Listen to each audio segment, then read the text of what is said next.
মাগরিবের পরে কারো সঙ্গে কথা না বলে এই দোয়াটি 7 বার পরে আল্লাহ তাআলার কাছে যা চাইবেন আল্লাহ আপনাকে তাই দান করবে। অভাবে আছেন, ঋণগ্রস্ত আছেন, মাথায় টেনশন, ঋণের বোঝা, বাড়িতে থাকতে পারতেছেন না, আল্লাহ সব আপনার পেরেশানি দূর করে দেবে ইনশাআল্লাহ। যদি আপনি আমলটি করতে পারেন, আমল মানুষের জীবন বদলিয়ে দেয়, আমল মানুষের জীবনকে পরিবর্তন করে দেয়। আল্লাহ তাআলা আপনার সব দোয়া কবুল করে নেবেন ইনশাআল্লাহ।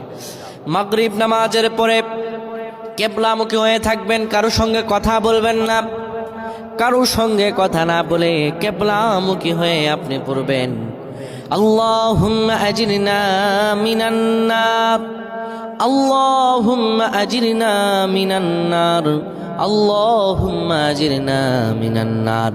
যদি এটি আপনি মাগরিব নামাজের পরে কারো সঙ্গে কথা না বলে পড়ে 7 বার পরে দুটি হাত তুলে আল্লাহর কাছে দোয়া করেন, আল্লাহ জাহান্নামের আগুন থেকেও বাঁচাবেন এবং আল্লাহ আপনার সব দোয়াগুলো কবুল আর মঞ্জুর করে নেবেন। আল্লাহুম্মা আমিন।